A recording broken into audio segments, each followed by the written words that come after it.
Hi there, and welcome to the Grief and Rebirth podcast. I'm your host, author and trauma survivor Irene Weinberg, here to encourage you wherever you are in your healing journey. In each episode, I chat with incredible grief and trauma specialists, healers, mediums, and celebs, as well as remarkable people who have inspiring healing stories to share. If you're looking for a podcast that's both uplifting and inspiring, you've found it. Let us help you find your joy in life.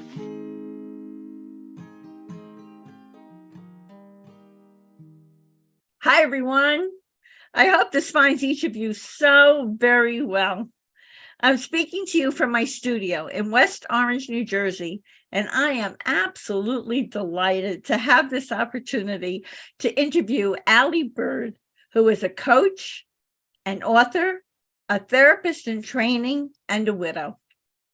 When Aly was 30 years old, the person she loved and trusted most in her life suddenly died, leaving her in a world that no longer made sense, with sensations in her body that were foreign, involuntary, and happening without her consent. In the aftermath of her profound loss, Aly quickly realized that her positive experience of support was unique and unlike the horror stories of isolation and ignorance that she was hearing from her widowed peers. So, with a willingness to lean into personal development, Aly dove headfirst into a world that no one ever wants to live in. With unconditional love, courage, and brutal honesty, Aly and her support network began navigating how to live in her new reality. And this collective experience inspired her to write her wisdom-filled book titled Grief Ally. Aly, who will be speaking to us today from British Columbia, Canada, has a Master of Arts in Counseling Psychology, a Master of Science in Social Planning with a specialization in Public Health Policy and Community Development, and many impressive training certifications in the areas of trauma, supporting grieving children, and more. I'm looking forward to talking with Aly about her book, Grief Ally, and what she calls grief allyship. The terrible cliches people say to grieving people that are more harmful than helpful. How to ask the right questions to help a loved one to heal. The differences between supporting grieving adults and grieving children, and more for what is surely going to be an inspiring, very wise, and very helpful interview for many of us. Hey, Aly. A sincere, warm welcome to Grief and Rebirth podcast. Oh, thank you so much, Irene. Wow, I'm blushing. Well, it looks good on you. So let's get everybody to know you from the beginning. So would you like to tell us about your early years, your relationship with Will?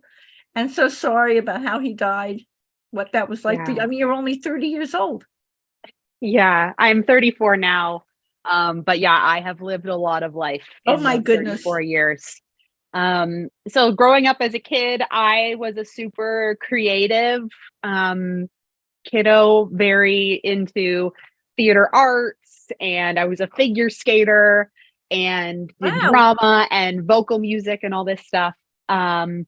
Then I had it in my mind that I was going to change the world. So I went off to university and became an urban planner, which, was a great career, but also left me wanting more in terms of like creating real change and getting to interact with humans like one-on-one.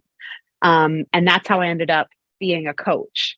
But as I was working in Toronto in the nonprofit setting, I met Will at a dive bar in Toronto. And I like to say that he filled all the gaps that I didn't know I had.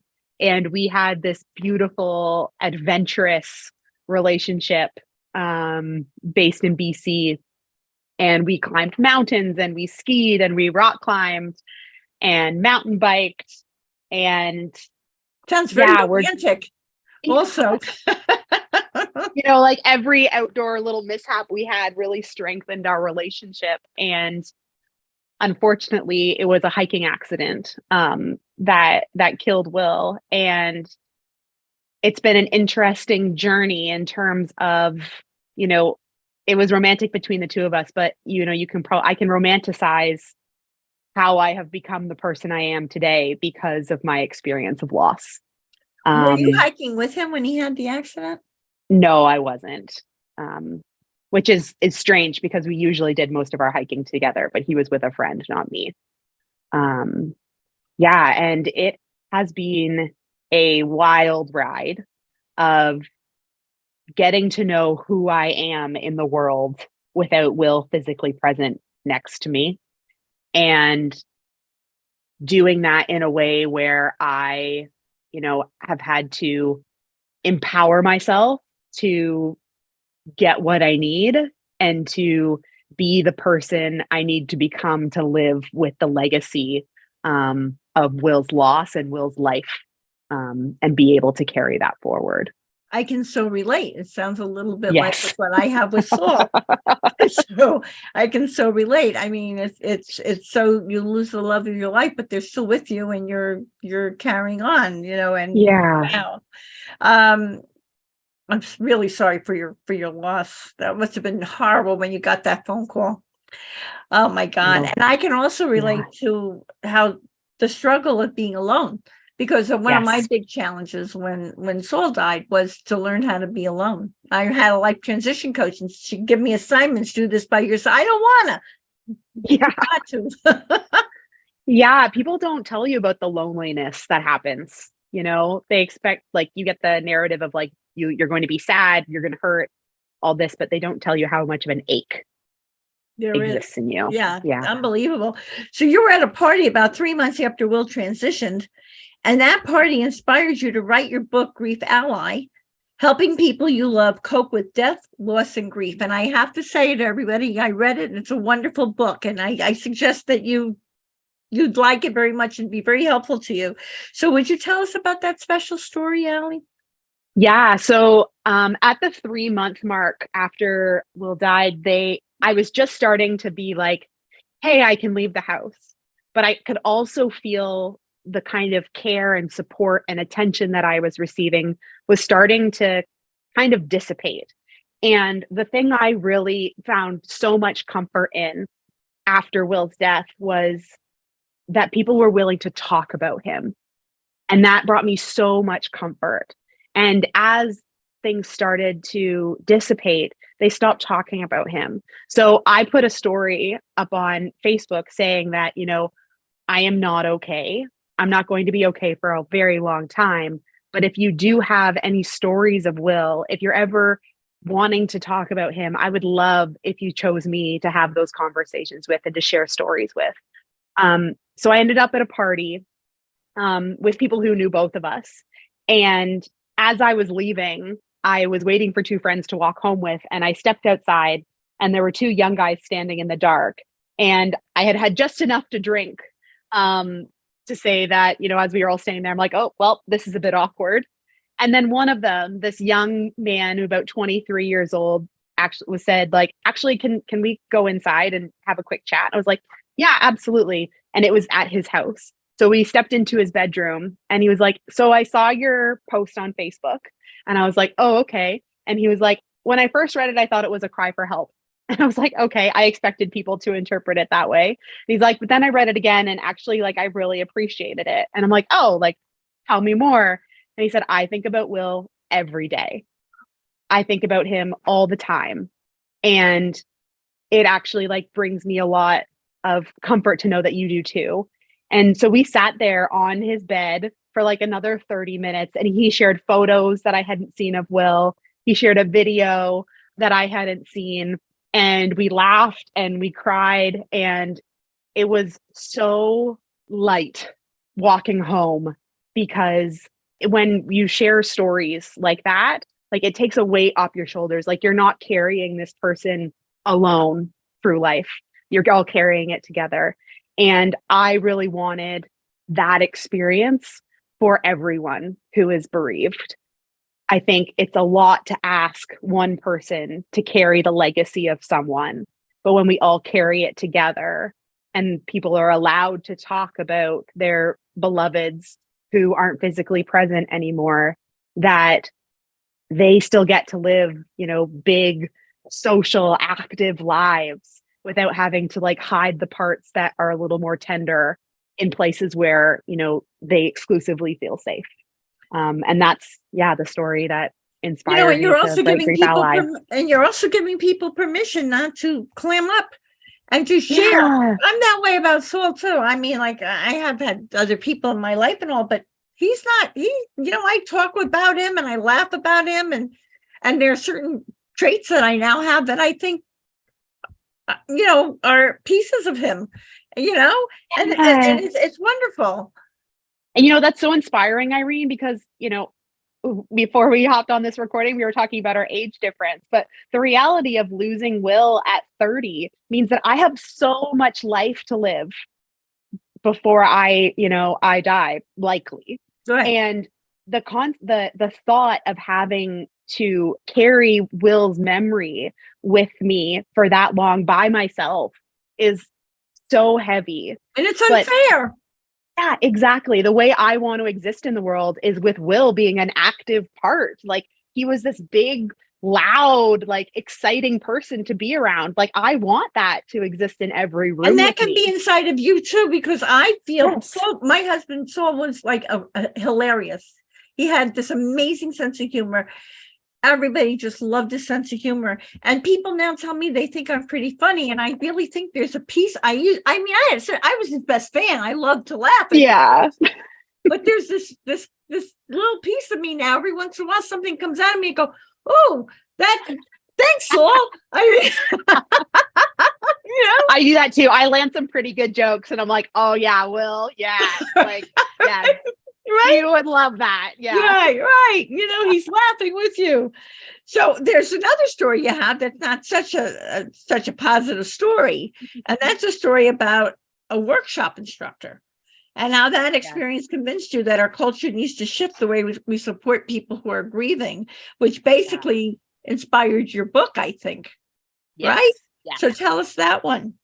Yeah. So I was at a workshop about 4 months after Will died, and the facilitator came out with like their speech about why we were all here, and they commended the participants for being there, for having the courage to learn how to cope with their grief in healthy ways, and that if we all learned how to do that, then we would be wise. And when we are wise, then we can help other people. And that didn't like sit right with me, because I had just experienced the most devastating, life-shattering thing in my entire life.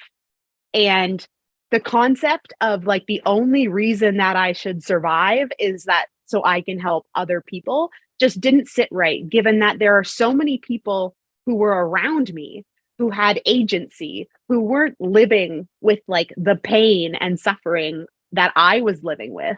And why weren't they being asked to learn how to equip themselves with the tools that they need to help us survive? And so from there, I was like, this needs to be different.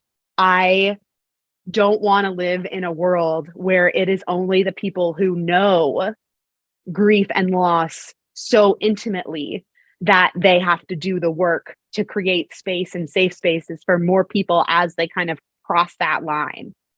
I want to equip people with the tools to hold those that experience devastating losses and create space for them that is safe. So while they incorporate and shift and adjust and survive these really bad things that have happened to them in their lives.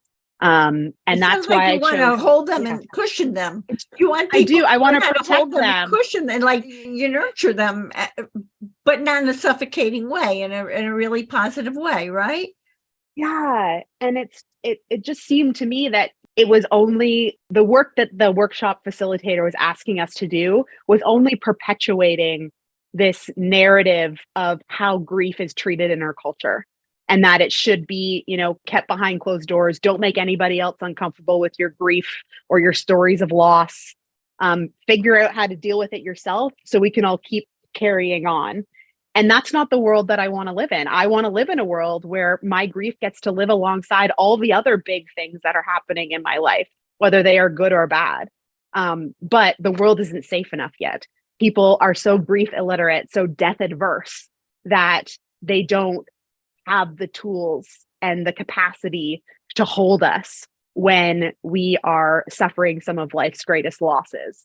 So my intention with the book was to give people a roadmap and teach them how to support the people who are bereaved, who have had traumatic losses, so that those people get to remain in their communities and be held within them instead of having to go find other people who know what it is they are living with.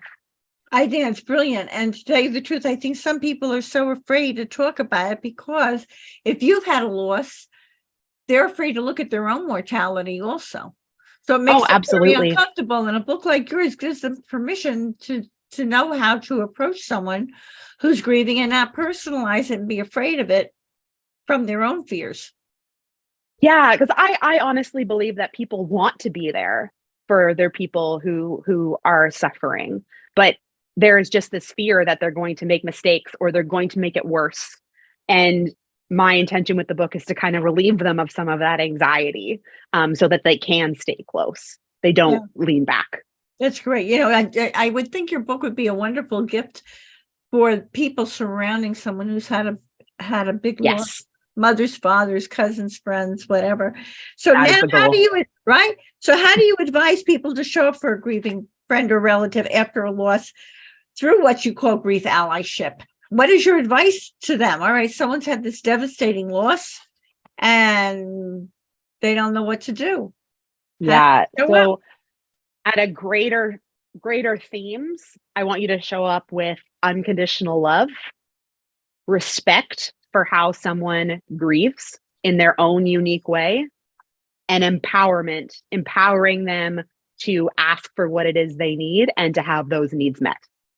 That's what I define as grief allyship, at a very high level. And then specifically within the book, there are steps about taking care of yourself, about being a really great active listener, about recognizing what grief is and how it can be different for everyone. And that will, get you through the long haul.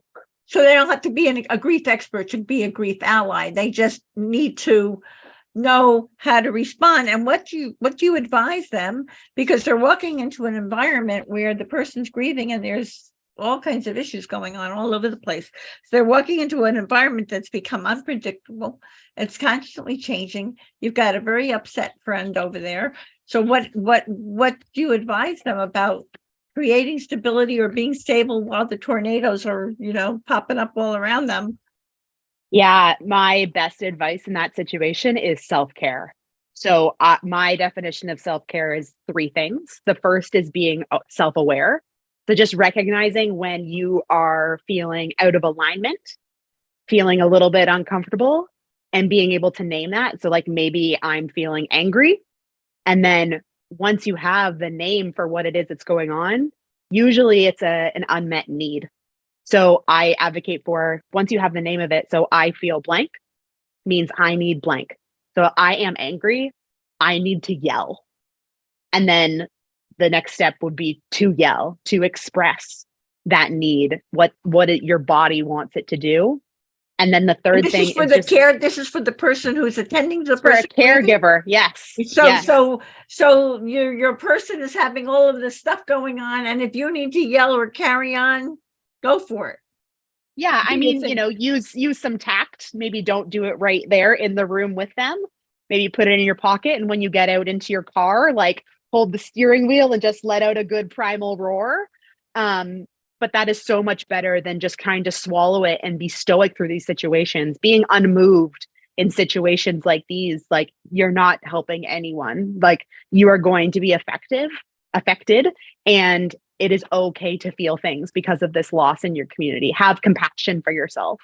That having a loss in your community, having a death in your community is going to make you question your mortality. It's going to possibly bring up other losses from your life, and that is all okay. Give yourself compassion for feeling all those things, and just recognize that like you need space to vent and feel what you're feeling as well. That's That is really all great. okay. Right. Yeah. So, you're helping your friend, but meanwhile, you're helping yourself also. And I love this. What are the terrible cliches people say that are more harmful than helpful? And what are the right questions to ask to help a loved one to heal? So give us our script, Aly. Oof. Okay. So this is the book, and I'm going to point you to chapter 6, which is called Poetry, Cliches, and Nonsense, What Not to Say. And I'm going to give you a few tips straight from the book. The first is asking, how are you? I would never suggest asking the question, how are you? Because you know how they are. They are not okay, right? It's going to be a while before they are okay again. So if you are curious about how they are doing in that moment, I advise asking a specific question. Hey, how did you sleep last night? Hey, I heard you were going to the cemetery. How did it feel to be there? I heard you were going to have a conversation with, so-and-so. How did that go? Or if you don't have time to actually sit and have a conversation, don't ask a question at all. Send the message that says, thinking of you, I love you, the heart emoji. That's all much more productive than asking, how are you? Also, let's skip silver linings. Let's get rid of all the silver linings. So if you are ever going to use the phrase at least, that's adding a silver lining to someone's experience. So at least you had 5 good years with him.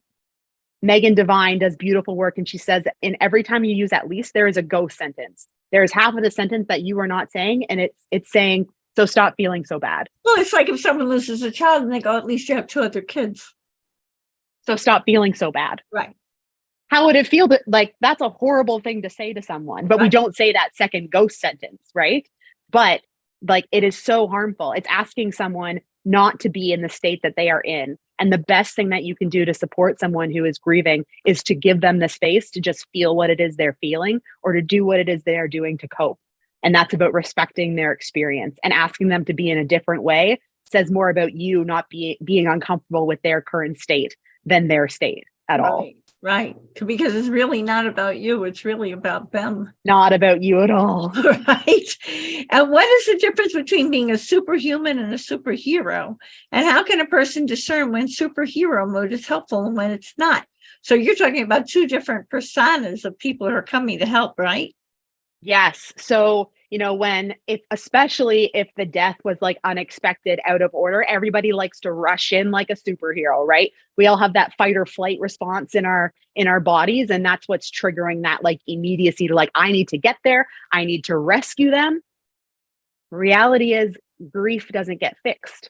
So, and it's a long process. So all that response that we have that allows us to pull people from burning buildings or car wrecks or, escape danger aren't going to work in the context of grief support. That's superhero mode, and that's not going to help unless they actually need to be rescued. So if you're at a funeral and somebody is cornering the person that you care about, telling them to move on, giving them unsolicited advice, sure, swoop in and rescue them. That is great. But for the long haul of grief, what you really need is to be a human whose superpower is to just be able to be present and respect what your person is going through. And then they feel validated. Exactly. That's the goal. Right? Yeah. Yeah. Now, is there a significant difference between supporting grieving adults and grieving children? And what are the most important things a person should provide someone who's grieving? Yeah. There's a quote somewhere, but it's an image that sticks with me in my mind about the difference between adults and children. And that is, adults, for everyone, grief is like a river, and it can flow like it's monsoon season, or, it can be the midsummer and it's just a stream. And for adults, often we are in the river and we feel it flow around the banks and move forward. Children, grieving is more like puddle hopping. When they are outside the puddle, they can experience life with the brand new eyes that they have and be unfazed by a death in their life. But when they are in the puddle, it is as turbulent as the river is for an adult.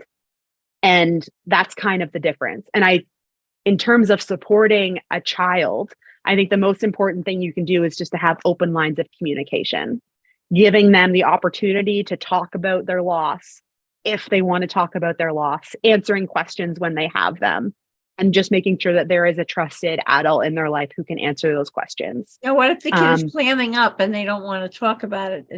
Maybe it's not the right time. It's to say like, hey, I see you don't want to talk about this right now. Like maybe we can talk about it tomorrow, and check in with them tomorrow, being like, hey, we didn't talk about this yesterday. Do you want to talk about it today? And if they say no, try the next day. There are so many different ways that people grieve as adults and as children. A child might be more keen to express their grief through an art project or by, building things out of sand. It is okay to do grief rather than feel grief. And that can happen for adults and for kids. In terms of supporting, like the two most important things that I tell people to do is that because grief can't be fixed, there are only two ways that you have power. And that is, how can you make your person's life easier? And how can you make your person's life more comfortable?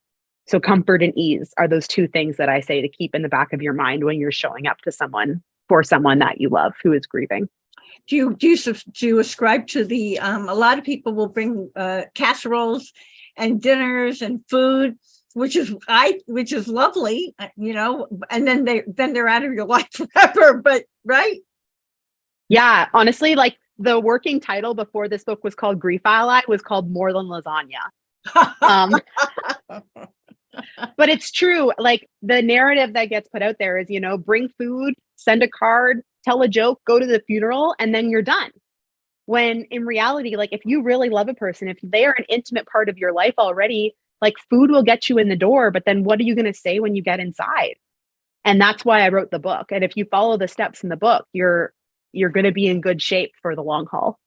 Well, speaking about the long haul, how does a person remain a grief ally as time moves forward through that long haul? Because the person as the friend can get exhausted from it also. Absolutely. And I don't want to be involved in this negative, sad energy anymore. Now what? But okay. I love my person. Oh, that is such a great question, Irene. Okay, so in the book, every chapter starts with a promise. The first chapter 2 is all about respecting that you don't need to be a grief expert to be a grief ally. So it gives you what you need to know about grief to be an ally. Chapter 2 is all about self-care, promising to take good care of yourself so that you can take good care of your person. Every chapter starts with those promises. If you can keep your promises and follow the steps in the book, then you are in great shape for the long haul. And being there for the long haul doesn't mean that it is all like sad and dark. Being there for the long haul means that this person that you care about, whether they're a family member or they're a really great friend, chosen family, like that means you get to be there for all the good stuff and the hard stuff for both of you. And I think that's really important when we talk about, maintaining the communities that we already exist within. And really showing up for people, throughout our lifespan. So not only you're sharing their sadness, but you're sharing their joy too, because absolutely they can subsequently have joy also, or yes. Some of it's there while they're going through the other things. So like you get to witness that also. So exactly. In what ways can therapy help a grieving person? Do you believe in that? Because I know that you're a therapist in training, and how does it help them to heal and cope? I am a person who went to therapy and it helped me a great deal, but would you like to speak to that? How does therapy help while these changes are taking place in the grieving person's life? And maybe it even helps for a person who's a friend, who's a witness, who wants to go into therapy and talk about their feelings. Absolutely. If you find yourself needing an impartial audience, therapy can be wonderful. I'm not saying that everyone needs therapy in grief. It's my hope that fewer people do because of resources like my book.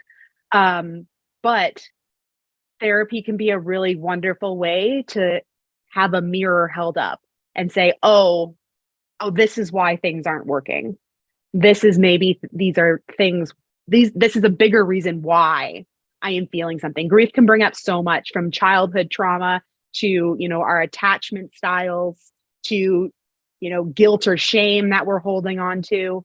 There are some very talented practitioners out there who work with trauma that might need to be processed so that you can move forward. But most of all, I think that the therapy is an opportunity for someone to sit with someone who is incredibly empathetic and will be an impartial, unjudgmental audience for whatever it is that you are experiencing. You can work it through, so you can continue to work exactly. it through. And, right. Okay, now we're talking about Grief Ally. So what else would you like everyone to know about your book? And do you have a special offer for our audience today? Yes. So I think the only message I have is that go check it out. If it feels like the right fit for you, pick up a copy. It's available as an ebook, paperback, and audiobook. So however you absorb information, you can do that. Special offer: if you are listening to this podcast and it's within 3 months of the airing date, you can reach out to me for a 10% discount on any coaching package. I work specifically with people who are in a grief allyship role, and I can help you work through problems that you might be facing within your community, confidence, anxiety, and I would love to help you. That's beautiful. That's wonderful. And what is the Aly tip for finding joy in life? My tip is to eat food that tastes really good. It's all about simple pleasures. So I am the person who, I will always say yes to dessert. That's fabulous. Keep it simple. Just eat dessert. Just eat dessert. That's great, Aly. That's great. Aly, I want to personally thank you for writing Grief Ally for all those who wish to help someone they love to alleviate their profound sorrow after a heartbreaking loss via your empowering grief allyship. And I thank you from my heart for this inspiring, very wise, and very helpful interview today. And it's also been fun talking with you, I have to say. And here's it. Yeah, we had a great time. And here's a loving reminder, everyone, that you can see the show notes and all Grief and Rebirth podcast episodes on ireneweinberg.com. And make sure to follow us and like us on social at Irene S. Weinberg on Instagram, Facebook, and Twitter. And we thank you so much. As I like to say, to be continued. Many blessings, and bye for now. And thank you, Aly. Thank you, Irene. This has been wonderful.